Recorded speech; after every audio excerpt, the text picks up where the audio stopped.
Good morning. Good morning. Morning. Good morning, everyone. Welcome to HKDI and welcome students and guests who are here with us today. It is my pleasure to welcome you all to this HKDI Inspire event.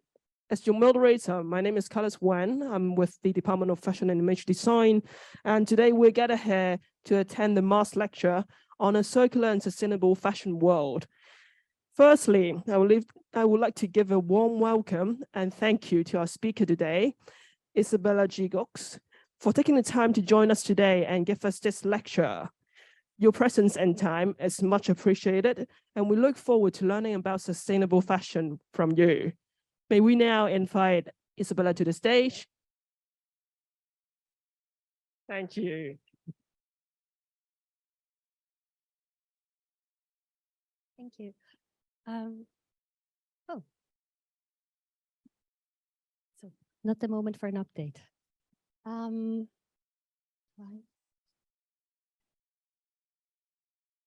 Yeah, I'm Isabela Gygax. So I have a background in fashion design and pattern making. I also studied sustainability and ethics, as well as fashion anthropology. So I look at people and their clothes and try to make sense out of it. And I'm also an active member of Fashion Revolution, which is actually also active in the Asian continent. There is also a delegation in China. My competences as a fashion anthropologist and my studies in ethics and sustainability are the core skills that make me a member of the resource sustainability of the arts at the Zurich Art University. So today, the lecture is structured in 3 chapters. The first lecture is understanding the status quo. Status quo, this means the state we are living in right now. How is it looking like? What are the rules? What are the social rules, the economic rules that fashion is subjugated to? The second chapter is design practice versus the status quo. Which design practices try to do something different from how business is usual? And the third chapter will be challenging the status quo in an even more deeper and systematic challenge. So let's start. The first chapter, I would like you guys all to, and I'm checking, I would like you guys to close your eyes. Yes, thank you. And envisage your everyday life and the world you live in right now. What place does fashion have in this world, and what does it look like? Okay, so you can open it again. Here we see the vision of Balenciaga, for example. It looks very hot. So the world is in a catastrophic stage right now. I heard yesterday how you have a direct impact. You can feel the direct impact in summer. This, of course, also impacts fashion. The status quo in economic and fashion is a very economic-driven discipline, is growth logic. So not only are we in a linear economy, we are also in a growth economy. It is never enough. And this leads to an extreme exploitation of resources, be it labor resource, like human resource, be it water, plants, biodiversity, ecological systems, everything is getting exploited. This is also something that drives low costs, which are actually externalized costs. So even if something is very, very cheap, as we know, a t-shirt for $5 or whatever, might actually just be as cheap because there are externalized costs. For fashion designers, it's extremely important to remember externalized costs. So if you're designing something, you're planning a collection, you're planning the costs as well. You have to know that maybe something's very cheap because they don't have any pollution regulation, because they pay their workers extremely badly. So these are all things to consider in. And the absurd thing is that nothing grows forever, absolutely nothing. And there is also no infinite linear growth. This is also why a degrowth movement in economics, ranging from Nobel Prize winners to fashion designers, really try to think in new systems. This illustration here is just XYZ fashion magazine, and you can see that the main message of it with the new season and a very perfectly photoshopped model is that you have to aspire to something impossible and always get the latest, newest collection to be some sort of worth of anything.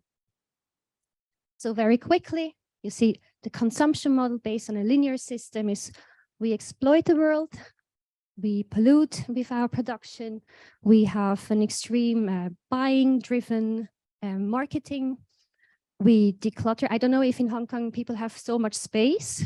I no. And so what we do, we throw it away to try to make space, and it goes on and on. We are just, yeah, not that good. And the circle that is inside of this linear economy would be our own human working circle, that we work very hard. For those younger amongst us, this is a computer, how it looked some years ago. So we work very hard. Maybe we like our jobs, maybe we don't. We are very tired. We go back home. We watch TV. Before this was a TV. And then we watch TV. We see the advertisement. Maybe nowadays we look at our phone. We see that we're not good enough. We're not dressed perfectly. We need the latest, newest season to be worth something, but we got money. So we go, stand up, go to the shop, spend our money with something new. So we don't have any money anymore, so we have to go back to work, etc. And so this cycle goes on, and we become increasingly unhappy. This unhappiness has consequences. This linear growth has consequences. In fashion, these consequences, they might look like this. They might look like this. We completely pollute our resources, water, extremely scarce. This is just out of a dyeing factory somewhere here in China. Labor, we don't have any regards for the people who make our clothes. Extreme cheap clothes. This here is Rana Plaza in Bangladesh.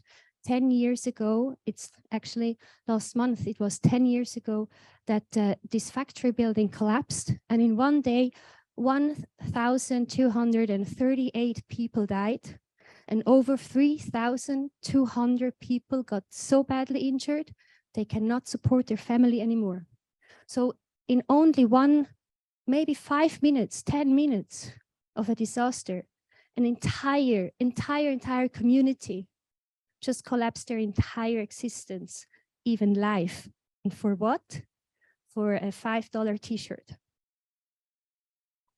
It is also extremely health threatening if we don't pay our workers and if we don't regard how the systemic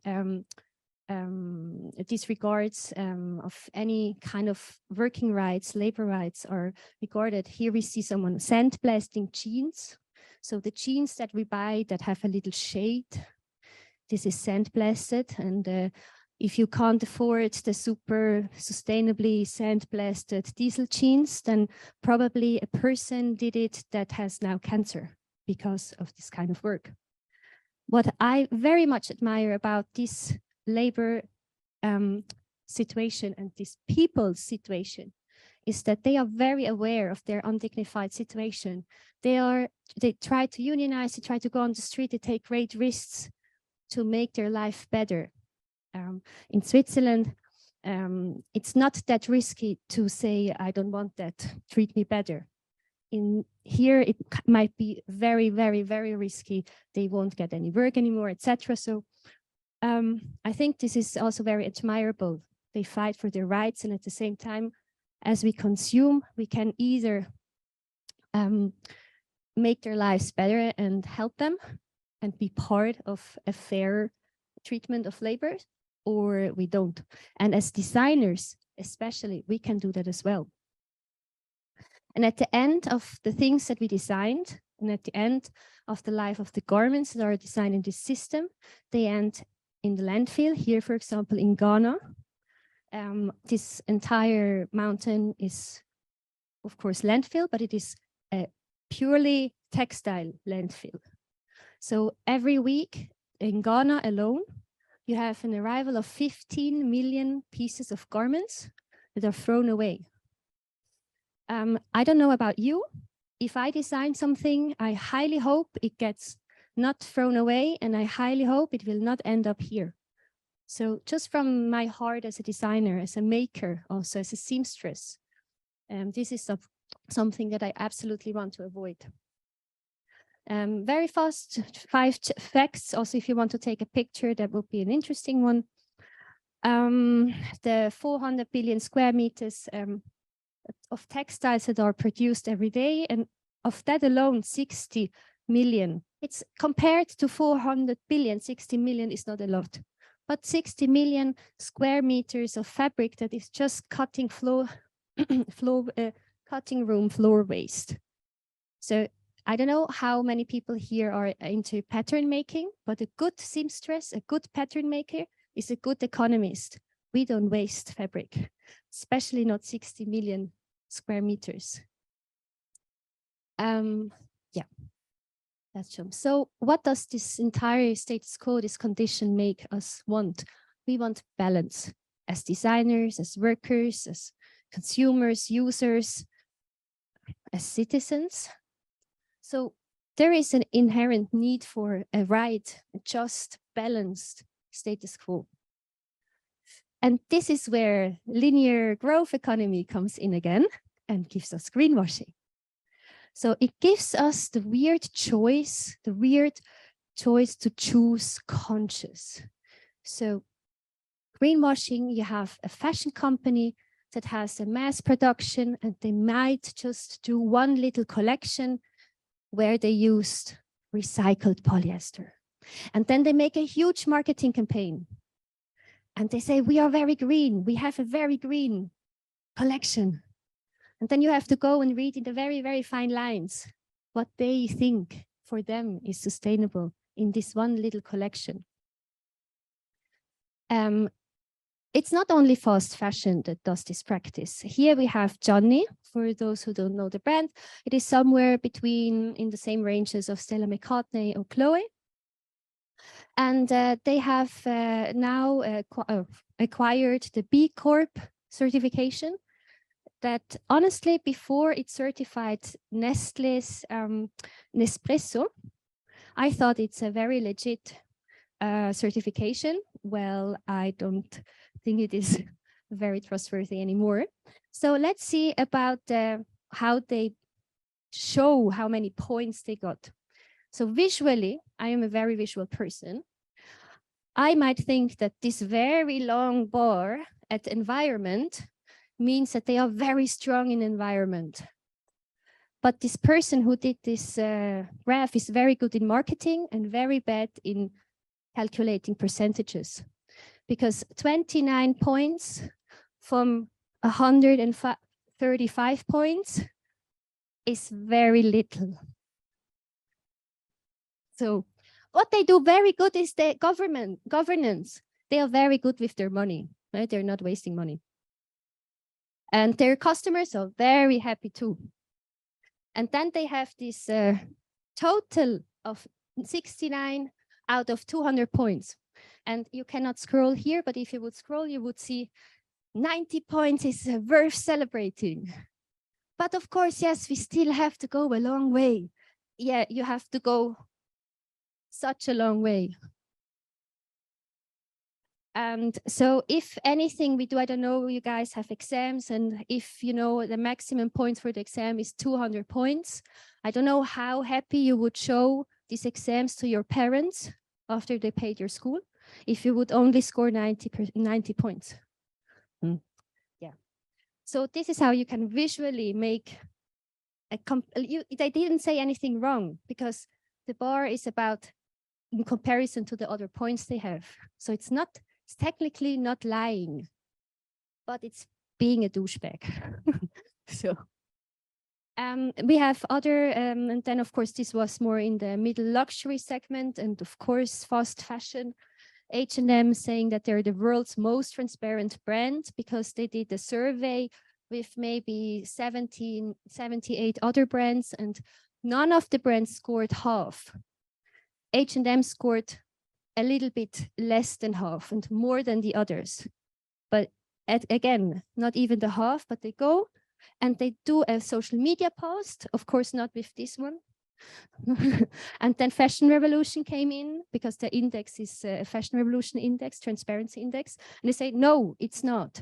So you have to go and call them out. You have to go online and be like, you're lying or you're distorting. This is fast fashion. Then we have mega fast fashion, Boho, for example. And they have a sustainability ambassador who is a Kardashian. I don't know how I would associate a Kardashian. They might live in peace and have good health, but I don't see them as sustainability experts. And so they make one little collection, and the entire flood of garments they produce as a standard business model gets completely disregarded in the marketing campaign. And then we have the economic linear growth genius, Shein, you might know that. They are very good in making money. Last year, they've been valued at $100 billion US. This is infinitely a lot of money. You can live forever and never finish this money. And their business model is ultra fast fashion. Every day, so if you think high fashion is already at max capacity with 8 collections a year, H&M is at 52 collections a year every week. Shein has, I don't know if you know that, every day 6,000 new styles. So every day a new collection of 3,000 pieces. I don't know you guys designers, but the anxiety in the design studio must be incredible. The trickle-down effect of this anxiety with the workers, horrible. Yeah, they might use the AI. So this is really like a big issue. And what did they do? From the 100 billion, they said, we are setting up a fund of 50 million next to 100 billion. Also, 50 million is a lot of money. Next to 100 billion, it is not a lot of money. And they didn't yet spend it, but they gave 15 million to the OR Foundation in Ghana. We come back to this picture. The OR Foundation tries to manage all this waste that comes from the global north and somehow make this disappear from their shores. This is actually a beautiful beach. And they're trying to do that. So now Shein gave them 15 million. This is the kind of money Shein finds, you know, in the sofa when you sometimes are looking for coins. That's the coins they find there. They gave them 15 millions and said, okay, in Ghana, here we are your heroes. You can clean up the mess we made. If you have a guest, they come to your house, they make a huge mess, they leave the bathroom in an incredible situation, and then they put you here, you have 100 Hong Kong dollars to help you clean up. Nah. But it's better than nothing. And I'm sure the our Foundation can do a lot of very good work. The waste pickers have an incredible hard job trying to get rid of our waste. But there is also Nairobi, same problem. There's also Kenya, same problem.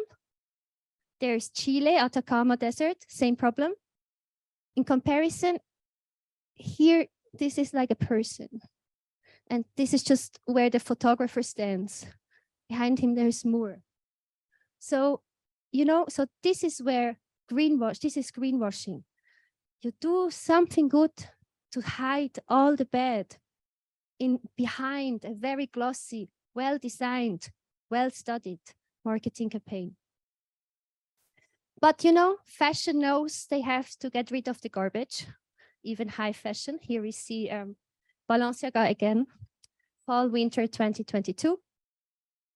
And this is now where I'd like to start the second chapter. So I want you guys to breathe out. Breathe out. Breathe out. And now close the eyes again. I watch you close. Now envisage a world where you would like to work. What place does design have in this world and how is it practiced? Really nice studio, very nice machines, very nice windows, very nice view. Ooh. So as designers, we also have to think of how things could be better.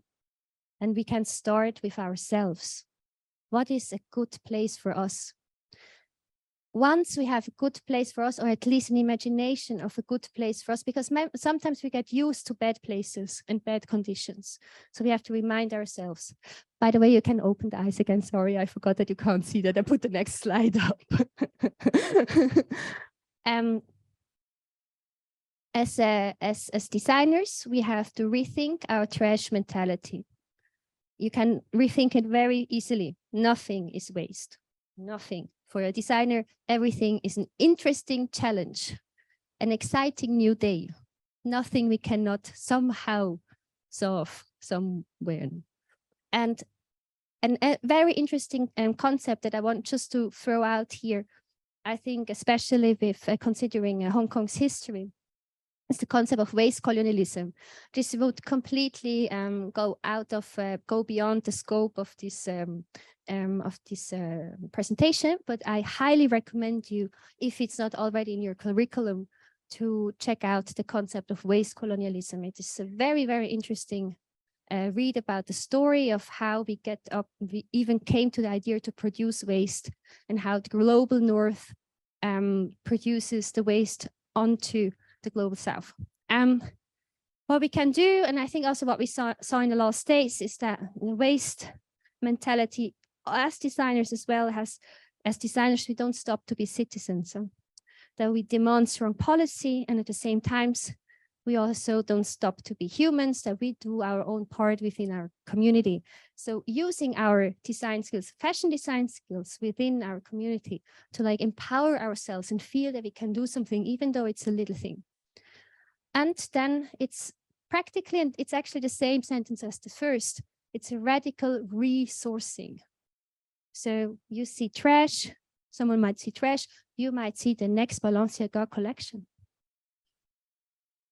Then we have to design for care. As fashion designers, we are responsible for around estimated 80% of the sustainability impact of the garment that we make. This has to do with the style, the volume, how much fabric, etc. It has to do with what kind of fabric, and it has to do also with the cuts. So in a sense of how complicated is it to be sewn, how intricate, how interesting. Even the design for care goes beyond, and the sustainability impact goes beyond the object by itself. The aesthetics also impact how the users will feel while wearing it. This also has a huge social impact. And then, of course, the garment has to be designed in a way that I don't throw it away after once I use it. I have to think about what material I use and what care practices does this material need. So, for example, if I do a complete look in polyester with 40 degrees Celsius outside in the summer, you might know that you won't smell very nice for very long. So this garment that you're wearing needs intense washing. You might go home in the same day, throw it in a washing machine, take it out the next day so that it is fresh. What happens is that frequent washing of plastic, polyester, nylon, etc., creates an incredible amount of microplastic. So the decision, this polyester looks really nice, has such a long chain of effects. You can also, depending on the cuts, the colors, etc., the patterns, these are all things that will have an influence on how the customer that bought your garment will live with this garment, will interact with the garment. So we are not only designing a piece of clothing, we are designing an interaction. And in the best case, we are designing a relationship, a good relationship, not a toxic relationship. It's not the bad boyfriend that never calls you back. It's your best friend. You can trust. It won't make you stinky in a very important meeting. So the care routine is part of the design practice, part of the design thinking. And in fashion, that's what really amazes me about fashion against other design disciplines, which are all very interesting too, but is that you have a direct impact on the body of the customers who buy it. You are with them, your design, your thoughts, your concept. The person who designed this is with me in a way right now. And all the consequences to go with this object. And all these things also have like this cultural and social interaction. So depending on the materials that we put out, the shapes that we put out, we send different messages for the customers to buy, to wear themselves, and to shape their identity. So if we only give them options where people can shape their identity with bad material, with polluting material, with horrible labor force, so the garment that they buy at the end has all this, I would say, negative karma. We could try this one. And then you carry that on just because you think it looks good. It's the same. A person might look very nice, might smile all the time, but in the back they think they don't like you, or even they feel something against you. So it is very important to also consider the character of what we do. So we have, I will show you some designers who have adopted a different practice that is also economically viable, while they still try to do some economical different approaches and mindsets. So here we have, for example, London-based Rayburn. He's a genius upcycler. You might know him. He takes really everything. So he goes with the nothing is trash very, very far. Parachutes, military uniforms, every scrap that he finds somehow, somewhere. It is so how the material that he resources, like the trash that he resources, is to some extent also scalable, but only to some extent. So there is no intention in any of these collections to be infinite. You cannot make garments for infinity. So he has this really nice approach. I think also very good, strong design ability. And if you buy something from Rayburn, you get a lifelong repair for free. So if it tears, if there is a stain, something happening, you can go back and extend the life of your garment within the Rayburn studio. There's also the concept of closing loops. It is not there isn't a perfect loop in fashion. Cradle to cradle certifications, for example, are extremely difficult for an entire garment. You might be able to do cradle to cradle. This means from the beginning of the material life until the end of material life, that is again the beginning, etc. But for example, Question, this is a Swiss brand that actually we saw a bag from them here in Hong Kong in a shop as well. They have developed the banana tex fiber, which is degradable again. So it makes this entire journey, beeswax, sewing, etc. And at the end, you can bring back your bag because it's worn out after 5 years, maybe. They take away the metal parts to use it again in a new bag. And you could apparently just put this into the earth and it degrades, because there is no plastic involved, no chemical treatment that would make this unviable for Earth. So an interesting material approach. You can also, and this is like the anti-linear economy approach, you can also bring it back for repair. I don't think it's lifelong, but I think it's like 5 years. And yeah, bring it back for composting. Then fashion and sustainability thinking can also be a social commentary. Here we have Swiss-Italian designer Raphael Couto, and what I really like, so if we have the concept of waste colonialism back in the heads and the shores of Ghana, he really reappropriates the powerlessness of this waste coming to African shores, the colonialist history, etc., and produces upcycled garments with a very strong activist message. So his photo shoots, his shows, everything is very, very conceptually strong and makes people think.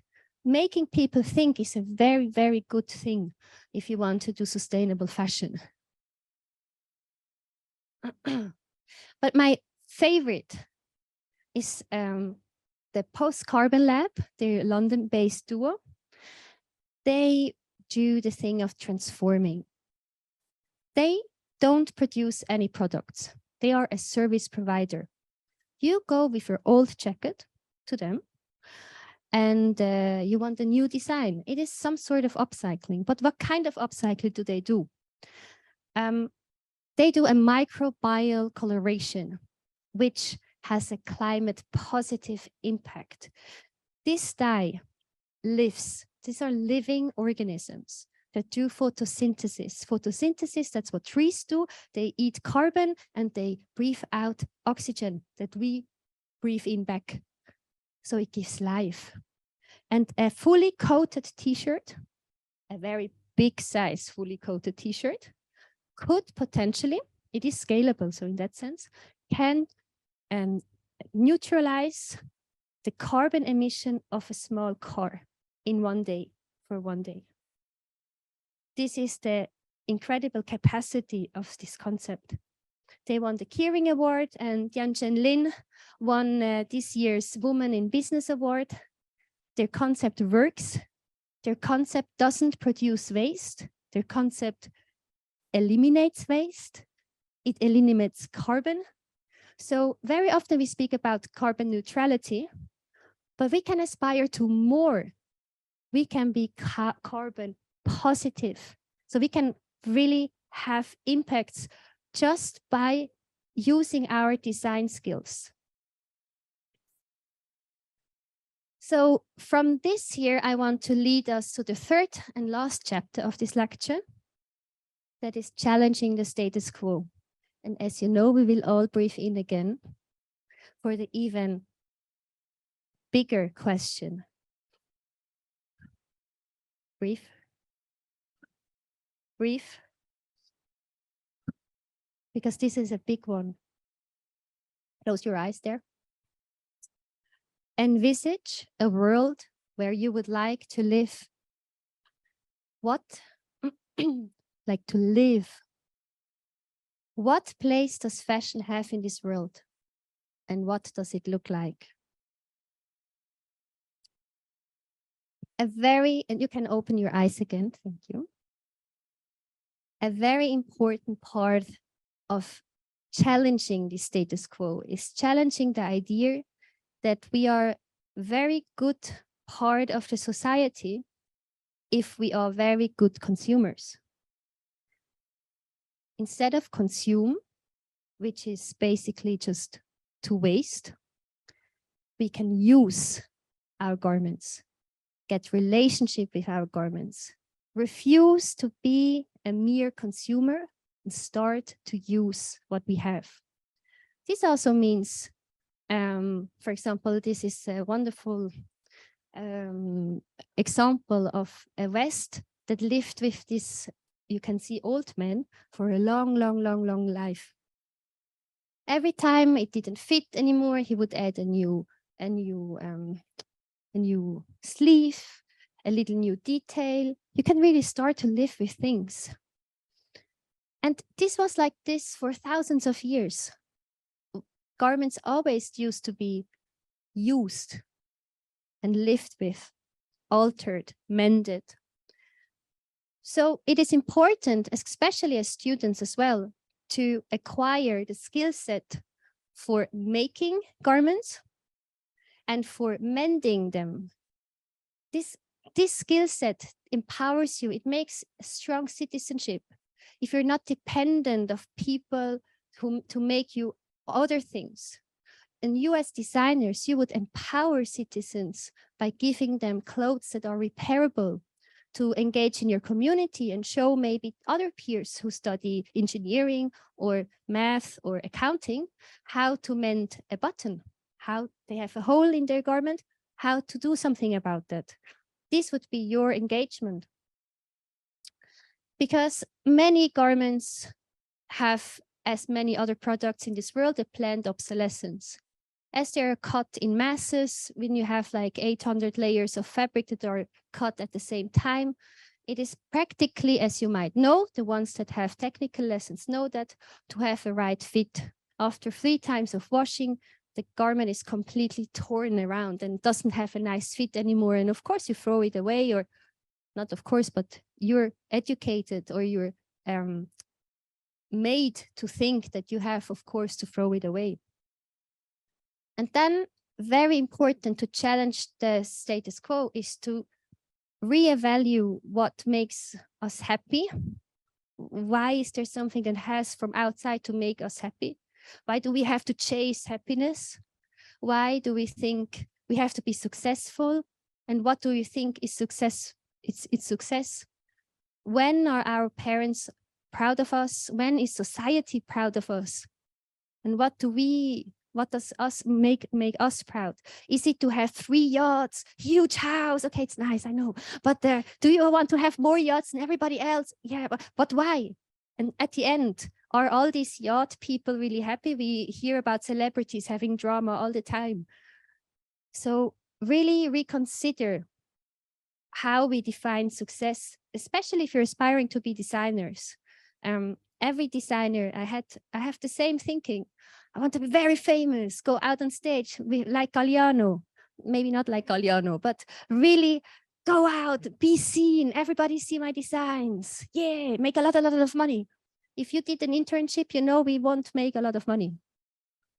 So how can we make our society proud if we chose a practice that doesn't make a lot of money? How can we be happy, even though we are doing something that makes us happy? Fashion, there is a wonderful book. It is the most wonderful job in the world. I think that every fashion designer loves what we're doing. We love our practice. And at the same time, somehow every goal is unobtainable and success is so far away. So we have to redefine for us what is success and not let society tell us what makes us happy. Taking care of something, so care as design practice, is super old. I had the pleasure to go to the V&A and look at very old garments of very important people. It's a bit sad you can't see that, but this is a very expensive gold yarn, red yarn glove from a priest, and it was full of holes, and all the holes were mended. So you're the most powerful guy in the village, but you have amended garments. You are not ashamed of a hole. You have somebody mend it for you very beautifully. Or we are in the, what is this, 18th century maybe? And you're on a ball and oh no, the wine is all over your dress. So 200 years later, I can see, I mean, that's more than 19. Huh? Yeah, you can see the wine on one part of the dress, but then they did something on the top, amended it, and changed the stain so they could preserve the entire garment without destroying it or throwing it away just because of one stain. Nobody would come to this idea. It would be completely absurd. And these are like high society dignitaries, important people who are never ashamed of mending a product. And so this is where we really see that sustainability must be lived as a culture. What is sustainability? Well, it is the way how we live and how we think. It is also reclaiming, also an interesting name to read. He is horrible. It's really academic English to read, but the secondary literature about Tony Fry is digestible. But he has very interesting ideas about our ability to sustain our life, to have a life that sustains a future. So if we borrow, by the way, so some of you guys might have followed my last lecture where I used this as well. And the point is just that since October, the world didn't get much better. So the same concepts are still very valuable. So we have the this hierarchy or hierarchy of needs. And the foundation of every sustainable culture is to use what you already have. You can also implement a culture of borrowing garments. So why to buy new if you have the same size as your best friend? She has a wonderful wardrobe and you know, need a dress for one evening. Why not borrow it? Can I borrow your dress? It has two effects. One, you are not engaging with the status quo, so you're rebellious. And you are giving your best friend a wonderful compliment. I love your style. So you're creating a relationship and a culture. You're destigmatizing non-consumer behavior. You're making it normal, and maybe you're even making it cool. You could also swap garments. We did a really nice clothing swap back in the university, where we had a very nice space. It looked like a very expensive fashion store, really nice, curated. And people would bring their old clothes that they didn't want anymore, hang them up nicely, and then you could go and just take for free another one. And you could have one, you gave one. So there was no money involved. Nothing new was produced. But the garments that the designer made maybe 5 years ago, instead of just being thrown away, got a new life, got a new experience, a new person, and you had only happy faces the entire day. So with the space as well, maybe you want to declutter, you don't have so much space in your home. You can make someone else happy. Just make sure you're not donating it to Ghana, because this would be a donation to the landfill. And this is a very important concept with secondhand. So try to always rethink, where is the garment that you're giving ending? So a swap is really cool because you have control over where will your garment go to, who will get your garment. The next step would be thrifting. So going to a secondhand store, using what's already there. I am from shoes to top, everything secondhand in a thrift store. Even the shoes, I was so happy when they fit my foot. So you see, you get little happiness moments for free. No, not for free, but for much less money. And you're engaged doing something. It's like a treasure hunt. It's not just going in the shop and then, so it's really like scavenging, hunting. It's exciting, and you can show, like, the haul could be completely different. You show your friends what you got, and it's very probable that it's a unique piece.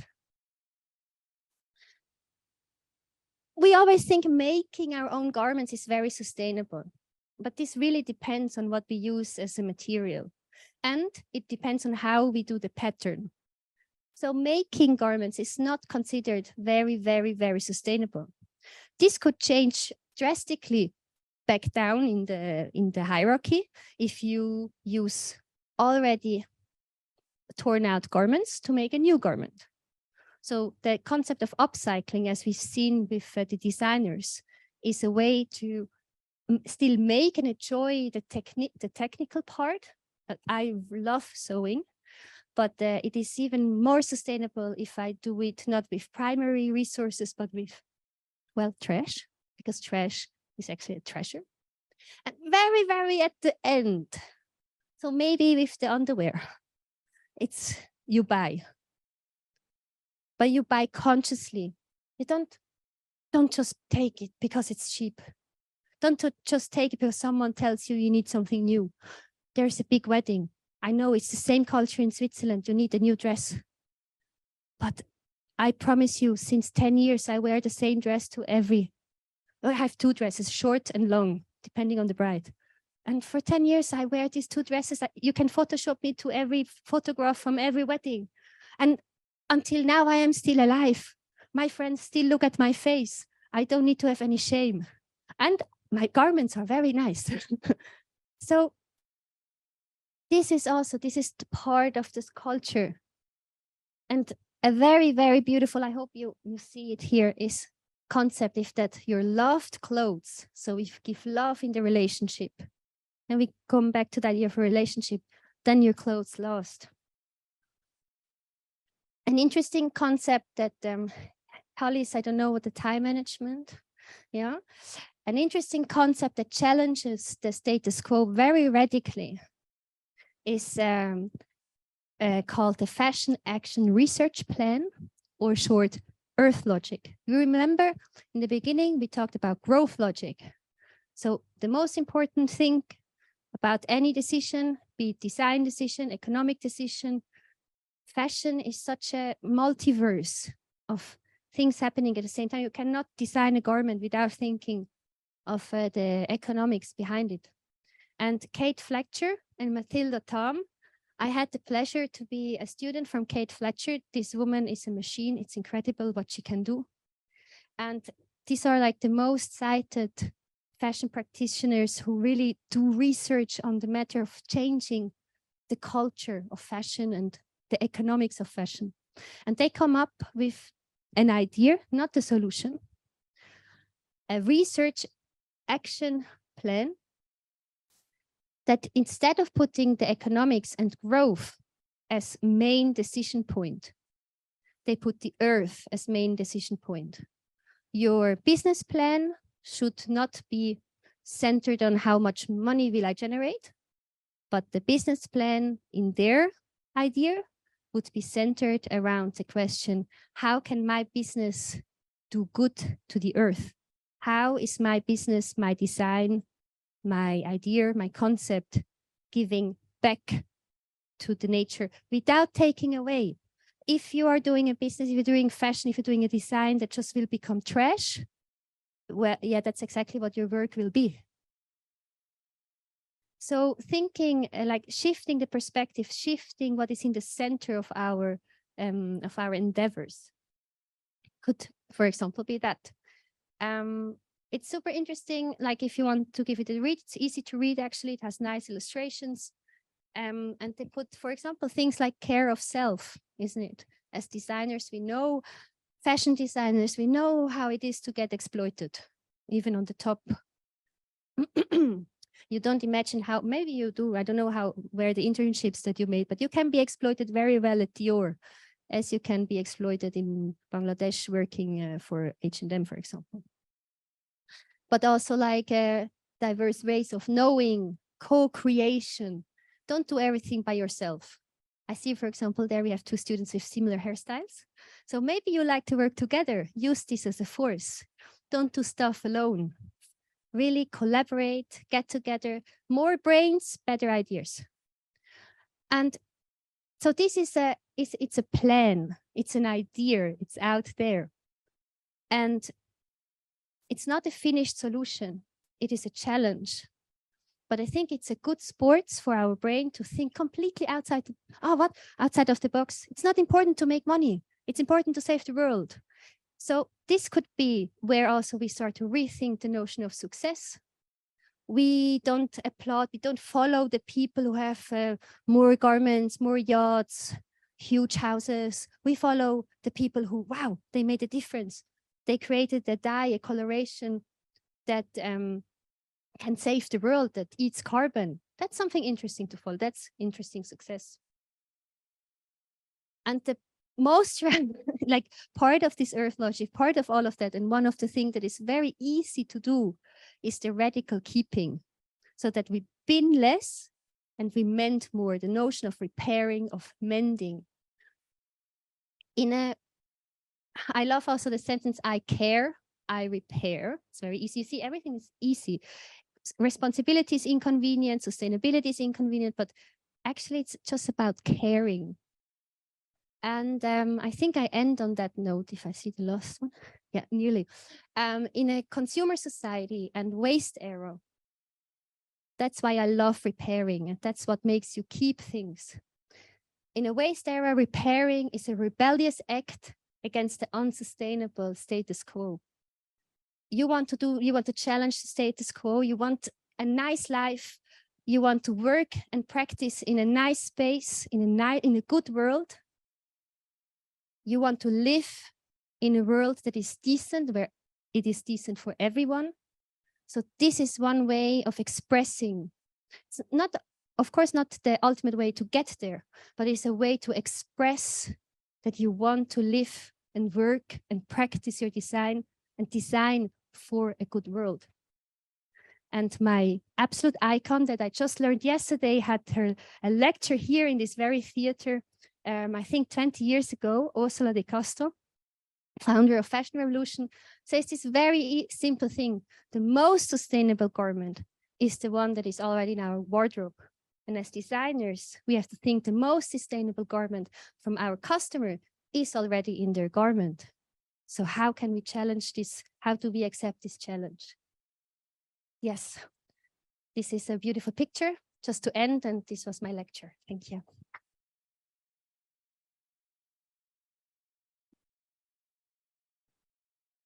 Thank you, Isabela. It's really interesting. What I like most is the hierarchy of needs. We learn a lot about Maslow's, and this hierarchy of needs I find really interesting and inspiring.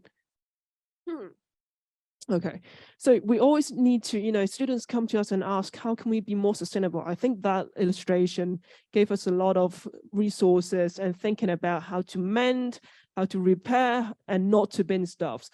But one other interesting stuff I find from your lecture is about greenwashing. It has been a heated topic in our industry, in the fashion industry, especially to the fast fashion.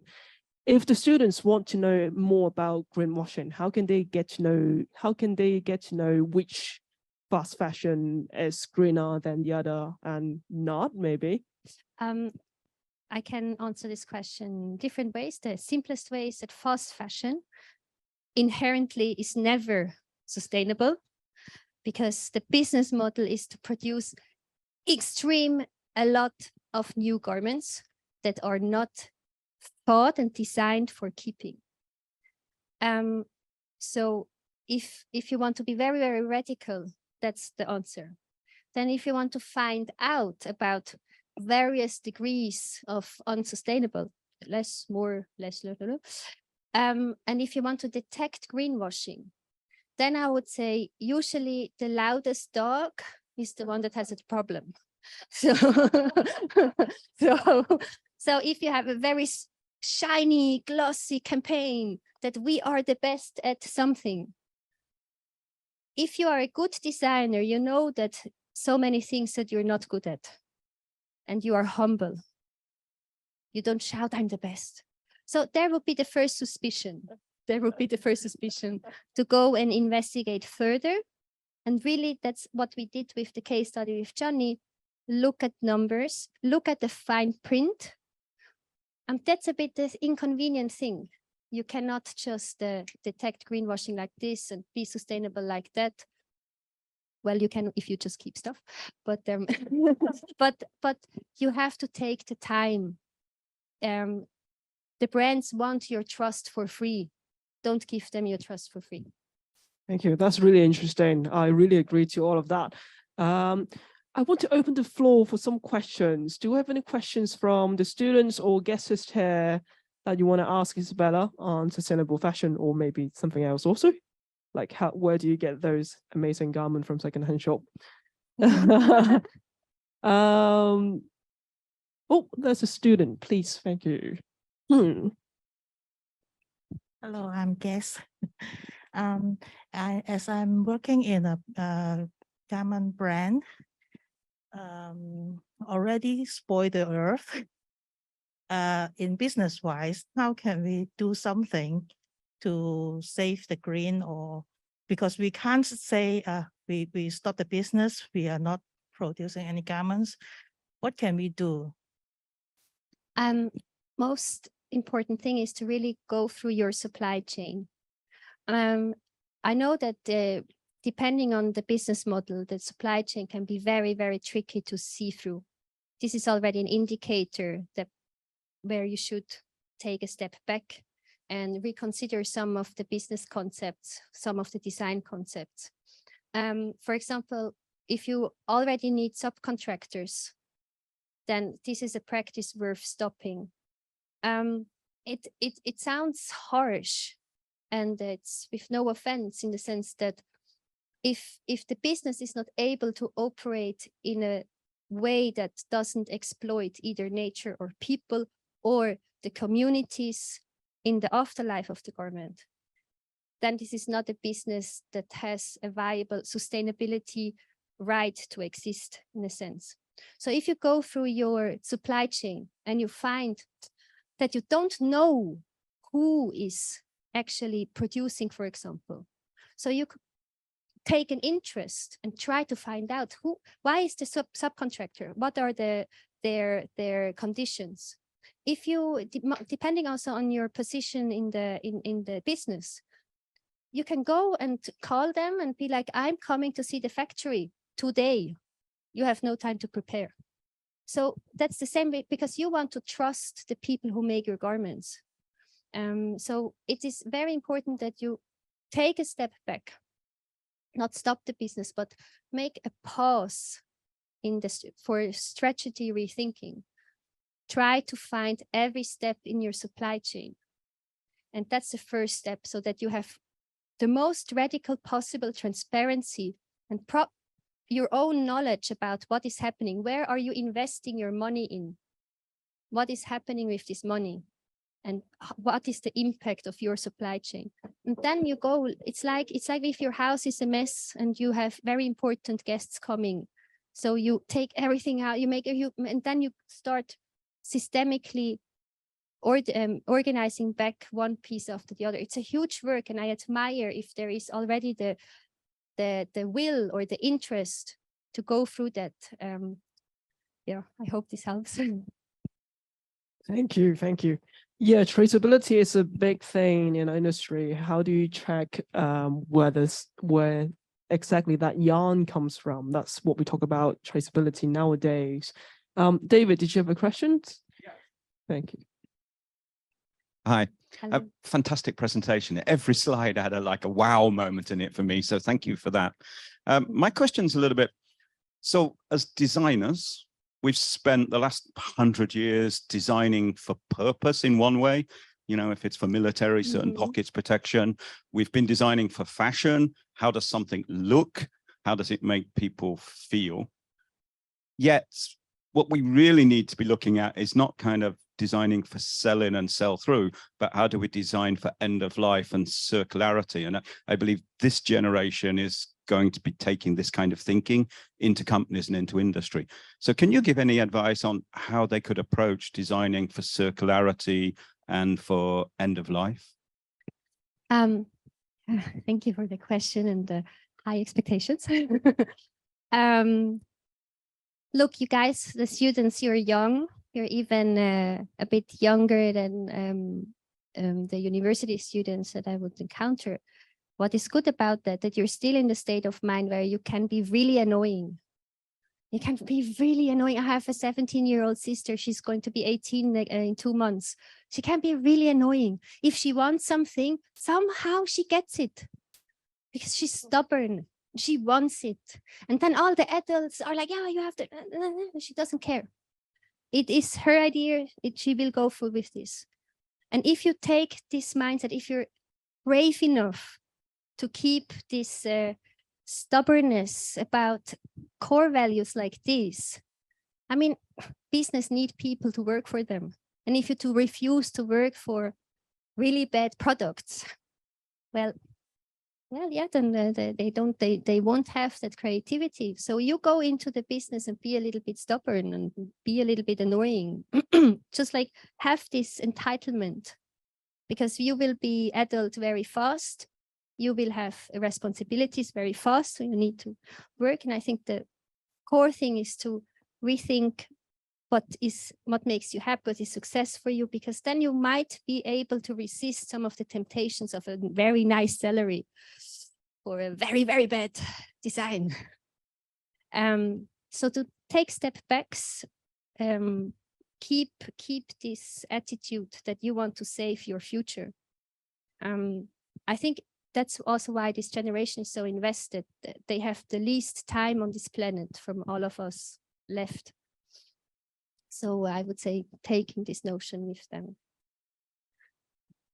Thank you. Thank you for the questions, and thank you, Isabela, for your presentation. Unfortunately, time is against us, but Isabela will have workshop with us later this afternoon. If you have more questions, feel free to go and discuss with Isabela during the workshop time. Thank you very much for your attention and your participation. And thank you again to Isabela for her presentation. Thank you, colleagues. Thank you.